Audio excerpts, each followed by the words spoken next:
Hey, Steve Shenbaum here with Game On, and we are in the Game On podcast called Laugh With, and today we are laughing with a dear friend of mine, Craig Warzecha. And before we jump in, Craig, I want to honor you. I want to set you up. First of all, thanks for being here, brother. Thank you.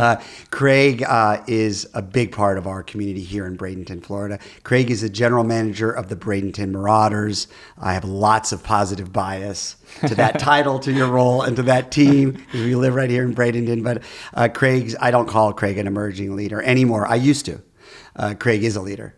He's a big leader in our community, very actively involved, uses his platform to impact Sarasota, Lakewood Ranch, Bradenton, and really Manatee County in general. So, Craig, really appreciate you joining us. Thank you, Steve. I really appreciate the kind words, and thanks for having me. Yeah. So only thing we kind of tee up, other than that, we're just going to riff because we do improv, and we're going to improv in our conversation. But, Craig, with this Laugh With podcast, we want to start by sort of setting the tone with what brought you some joy, some levity, and what made you laugh recently. And it doesn't have to be just a funny joke, right? Yeah. Because we think in Game On terms, laughter can be celebration, could be nostalgia, could be familiarity. So take it away. And then after you go, I'll try to share one as well. Cool. Okay, sounds good. So I thought about this one. It's kind of an easy one for You prepped. me. You prepped. I did. Okay, I did. I like this. So, something that has brought me joy recently. Yep. I have two nephews, 5 and one will be 3. It's Colton and Cade. Okay. So we're all CW. Oh, nice. Colton, Cade, Craig. Yeah. Yep. They live far away, so I don't get to see them. But our interactions that we typically have are FaceTime. They love filters. And then my older nephew Colton, he loves to play Game Pigeon games, Yep. on the iPhone. So we've been playing a lot of 4 in a row lately. This is the main one, but we do all sorts of different games, darts, etc. And it's so funny just talking with them and just interacting with them. Like I said, they love the filters and stuff on FaceTime, which always just have such a great time talking with them. They also love doing the audio messages. So. Yes.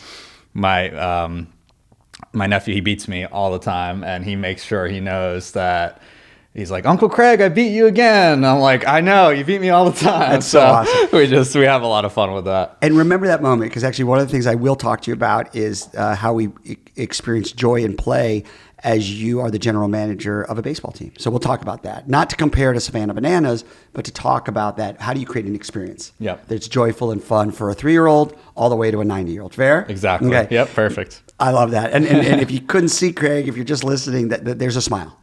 And laughter does not have to be just, let me tell you a funny joke, right? Laughter can come from a 3-year-old and a 5-year-old nephew. Yeah. That's great. Exactly. My quick laugh moment I just thought about an hour ago. Bear with me. It involves baseball, by the way. Well, softball. My wife and I were watching my daughter Blake play a softball game recently at Bradenton Christian.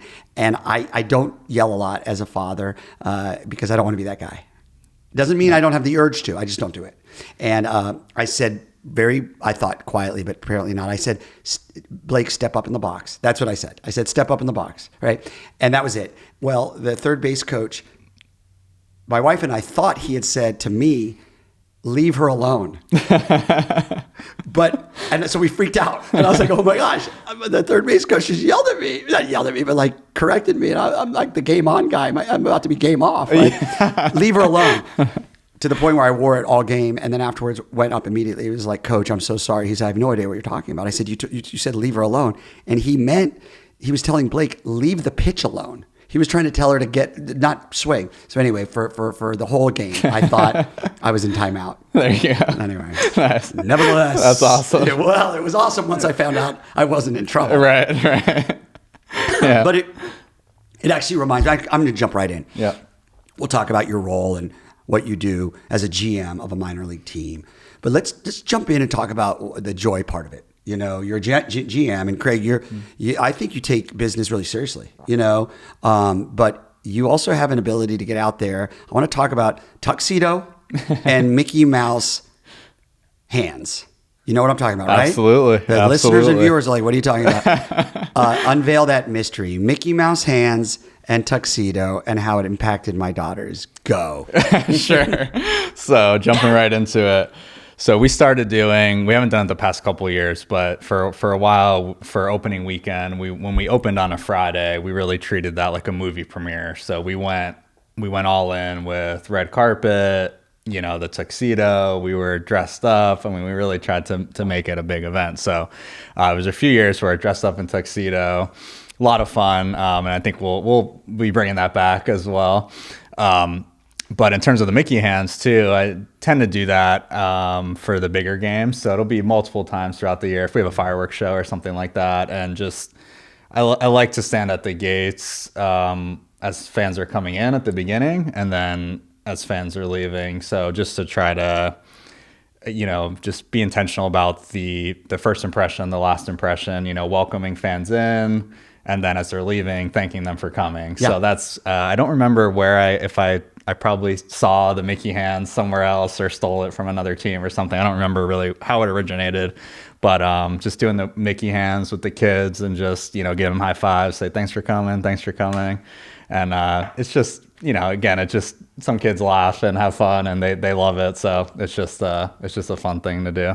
I think it actually even goes further than that. Seriously, you mentioned the laugh with moment with your nephews, right? Yeah.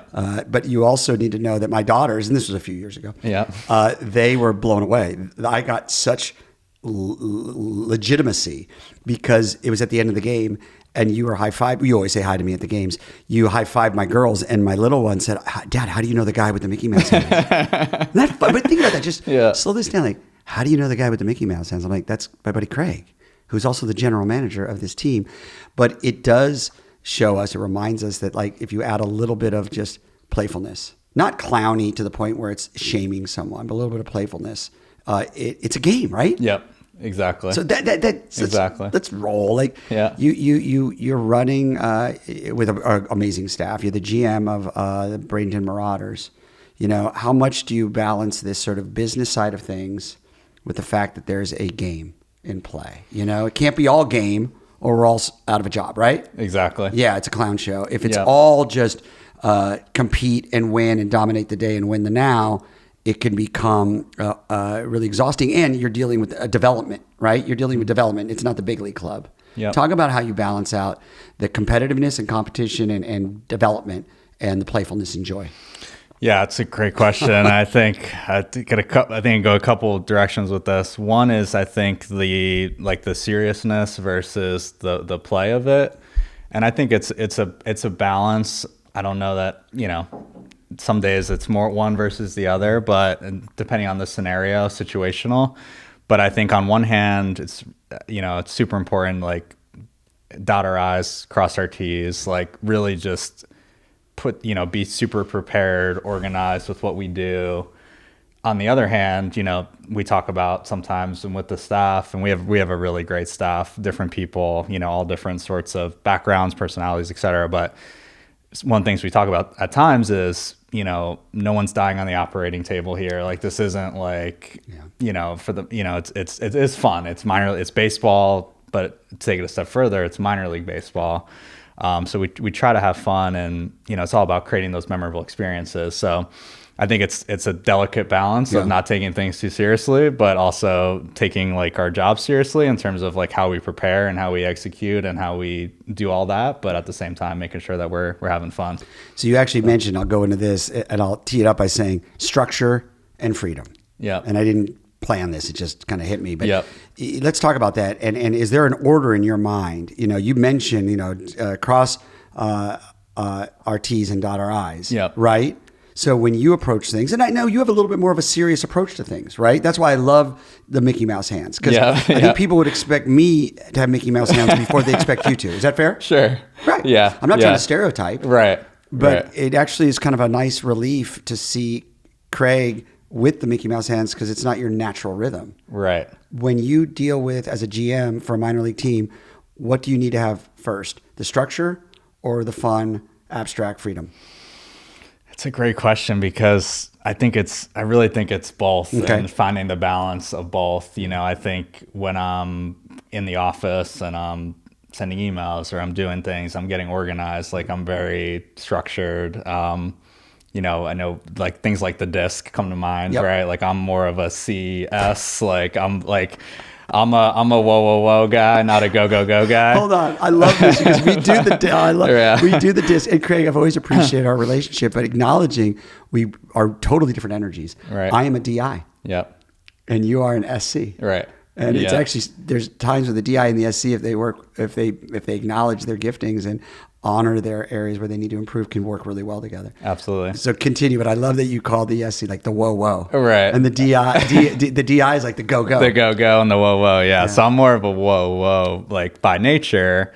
And I think, I catch myself in, especially like in more of the office environment, like more in the behind the scenes of like, again, I try to be very structured in terms of like if I'm putting together like a meeting agenda or I'm sending out some communication to my staff internally or externally, like I try to like be as detailed as possible and like give that like not leave, I try to like clear up any potential gray area, those sorts of things. But then I think on the other hand, when it comes to the games and like the theme nights and stuff that we do, whether it's opening night tuxedo or whether it's Margaritaville and we've got a Hawaiian shirt and a lei, or we dress up, country night, we're wearing the boots and that, and like that's like the opportunity is like when all the stuff's like planned and ready behind the scenes, and then it's when it's really when the gates open and it's like showtime, like that's the time more so to like, let's have fun.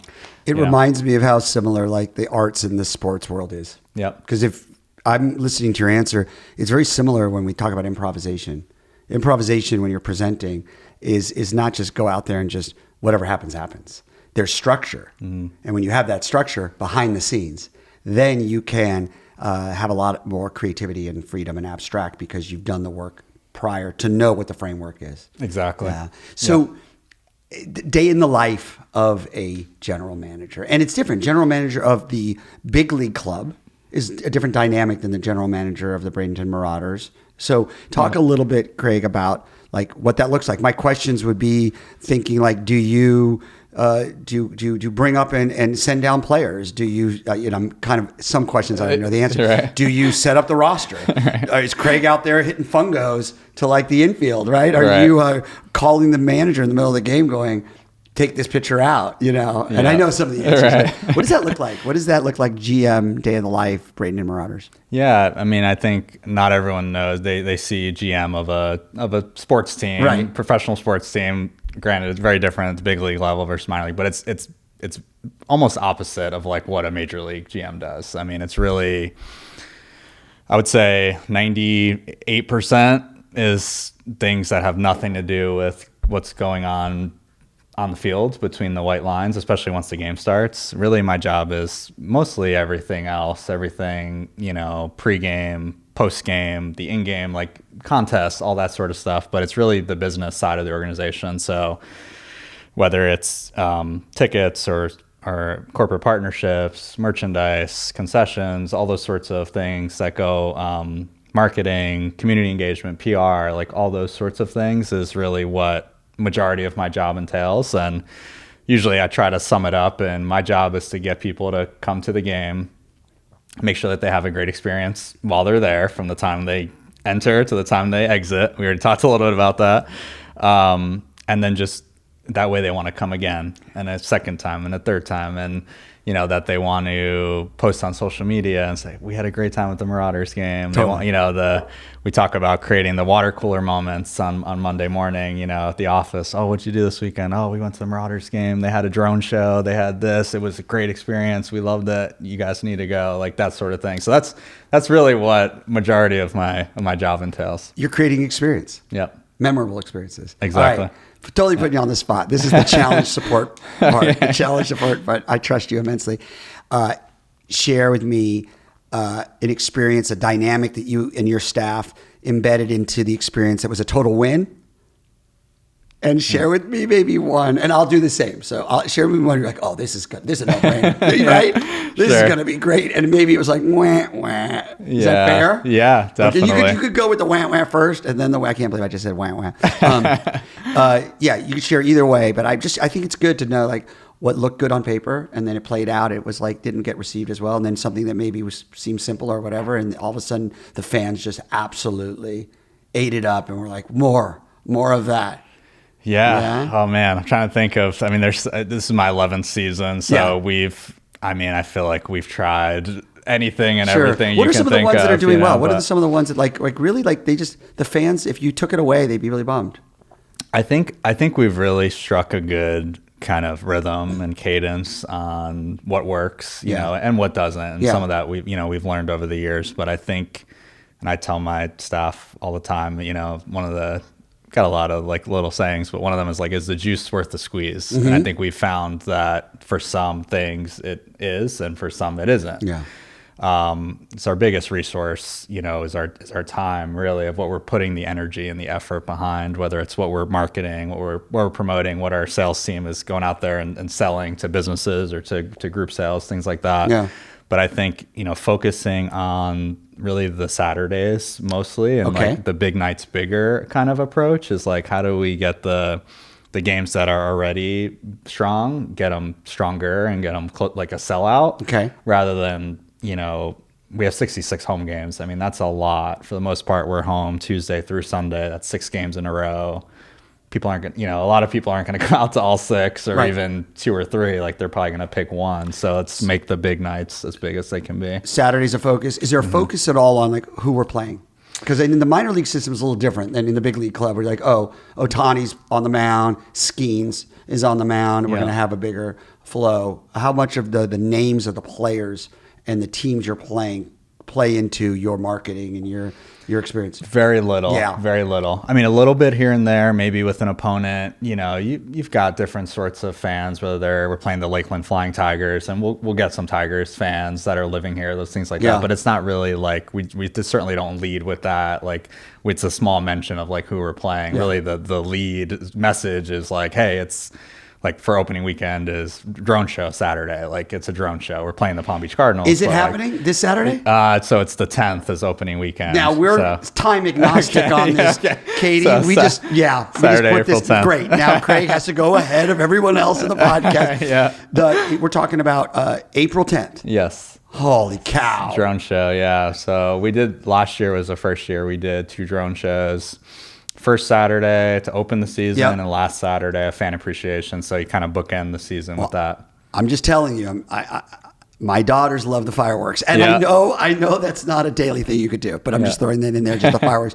But drone show, April 10th, home opener. It's opening weekend. Weekend. I love that. All right, I have to shift gears for just a second, but stay with me. All right, brother? Yeah, I'm with you. I'm along for the ride. So. Craig, I'm going to get controversial here. Are you in the room to pick who sings the national anthem? How does that work? Because there's so many, every game. Yes. Sings the national anthem. Yes. How does that process work? So Brian on our team really is the one who he oversees all of our in-game entertainment. So they're like Brian's like the casting director. Pretty much. Yeah. He's got our PA, he's got our team upstairs that is PA announcer, music, our in-game host / MC.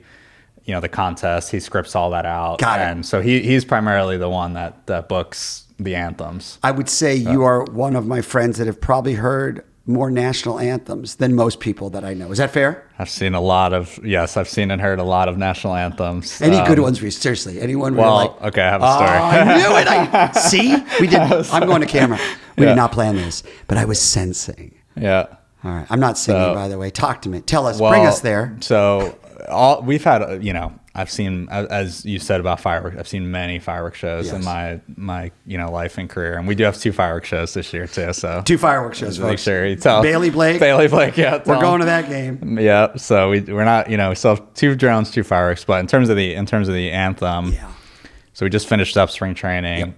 We had some amazing anthems, and just in the variety of. There's a violinist. He's a Bradenton police officer. He did opening day, which is incredible. We had the Pittsburgh Symphony. We had some other instruments. We had choirs. I mean, you had all sorts of, and obviously some really good solo performers. So it was like, a lot of them were like at the beginning, and like a lot of fans were like, wow, these anthems have been like incredible. Like, cause we started out with like all the like instrument ones, and it's like, it's kind of atypical to see the instruments.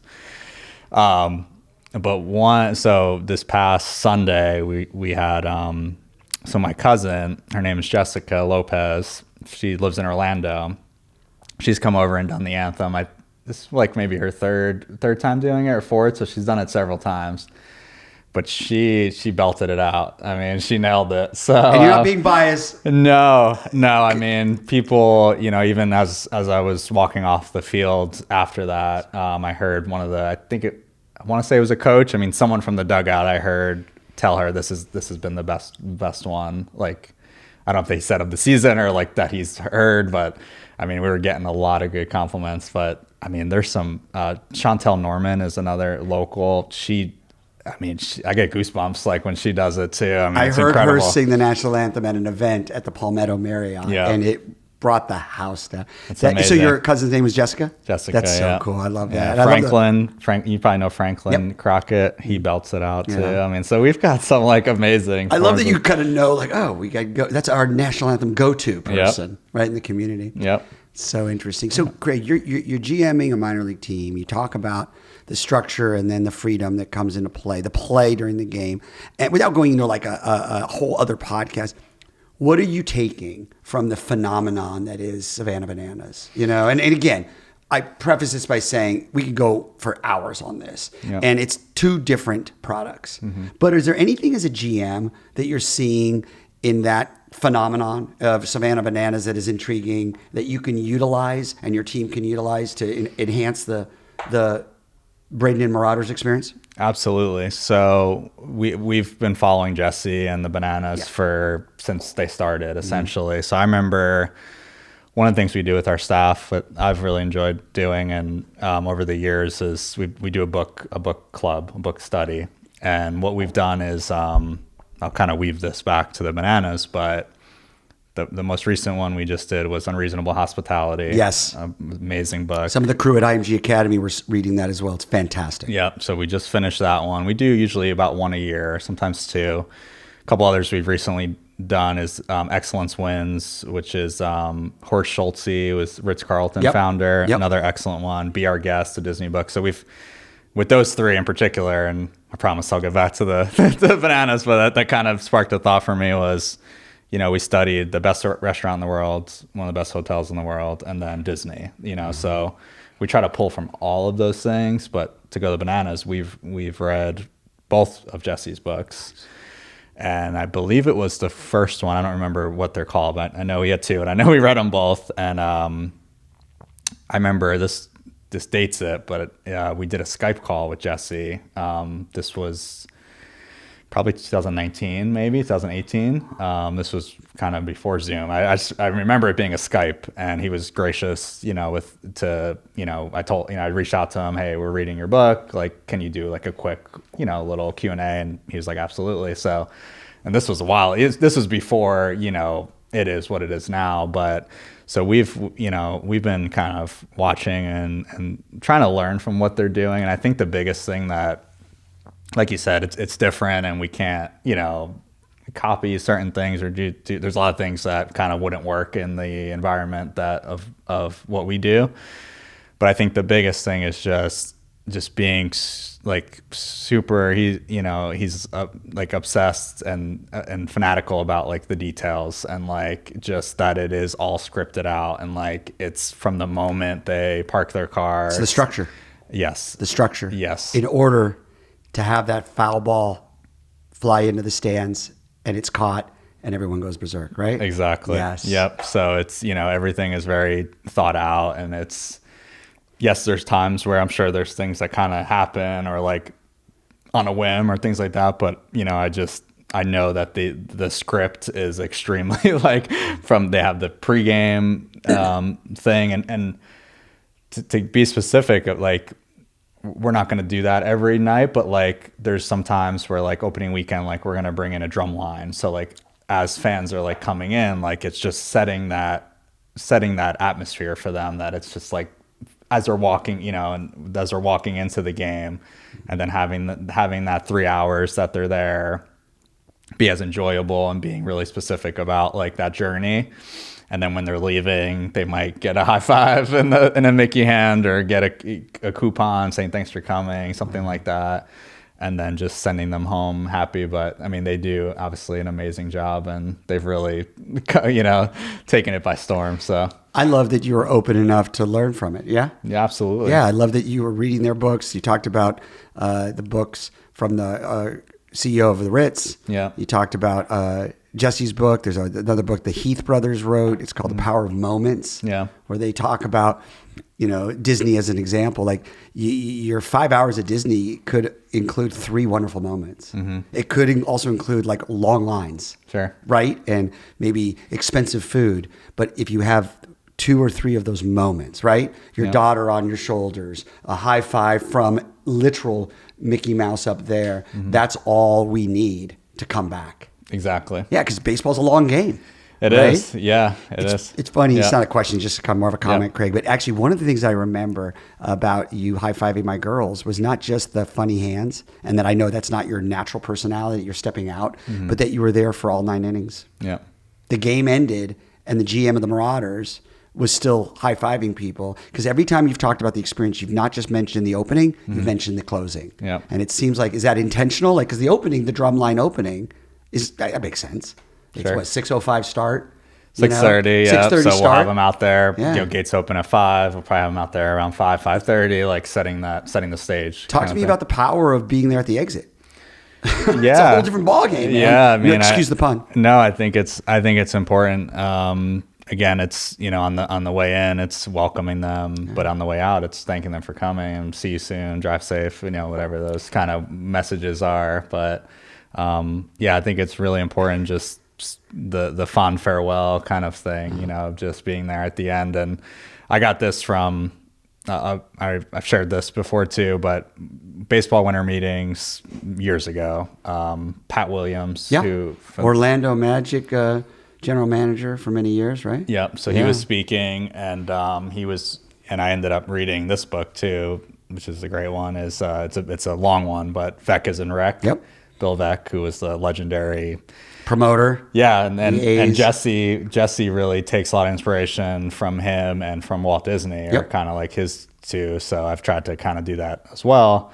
But I read Bill's book, but Pat was referencing this always stuck with me, and this was a long time ago, but being visible, available, and accessible. So I just want to hold on that, because you're going to run with this, meaning run past.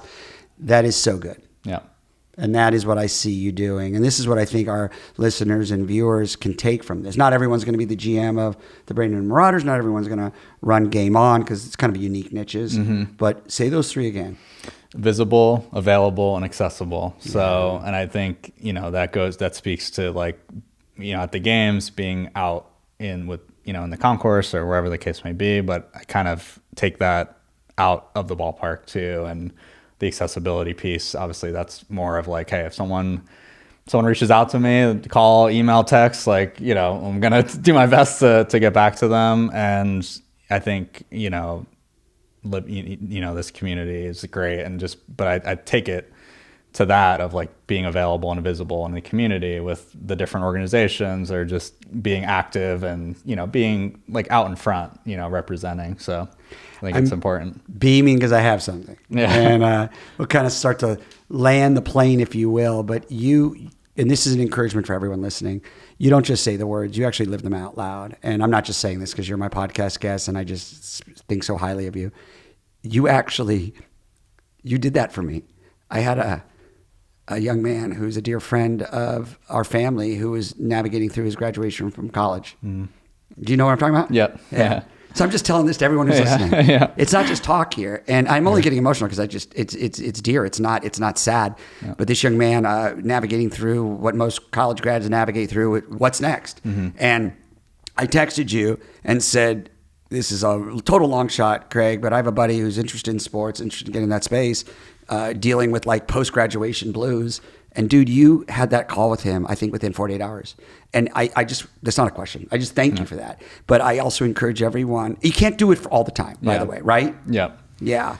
But it's trying as best as possible. Yeah. You know, anytime somebody, whether it's like a student or someone graduating and they want, because I mean, obviously I've been in those shoes for sure. And a lot of people helped me with giving me opportunities, or at least even doing a quick, could be a 10-15 minute call of just trying to, you know, give them some guidance or just give them some thoughts or, you know, some questions. I think it's really important, and kind of just a way to give back and stuff to the next generation. You did it, and it's funny.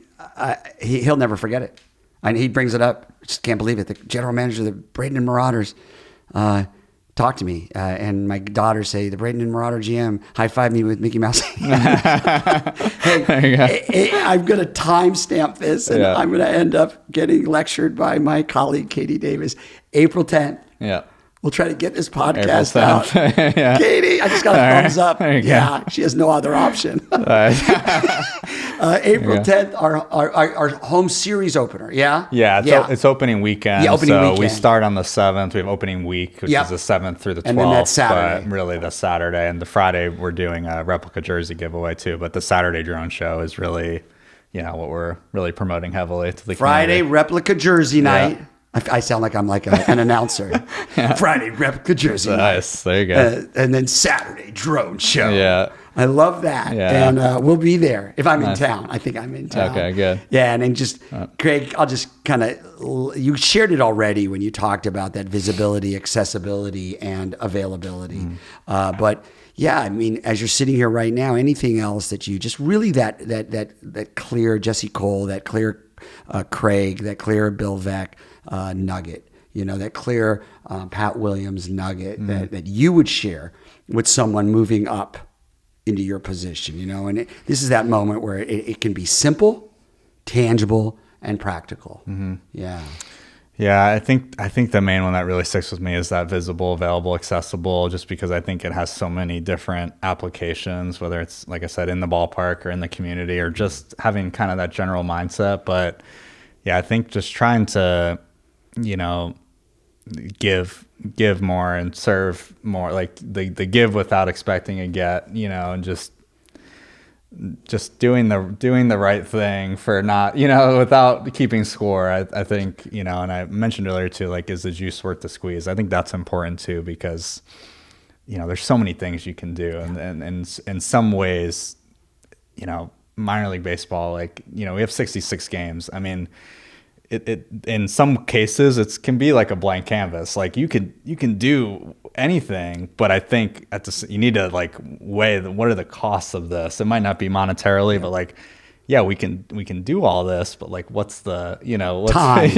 labor, capacity. So I think those are all things I've just kind of learned with experience over time. It's just, what are we focusing on? Like, what's our priorities? Like, let's just keep the main thing the main thing. That's another one. That's another good one. I'm not sure where I got that from, but you know, all these kind of phrases and stuff, you know, stick with me. These are all Craigisms from over the years. Just a lot of reading and doing different things. Well, as long as I've known you, which has been a while now, I'd say maybe 10 years, you're always open to learn.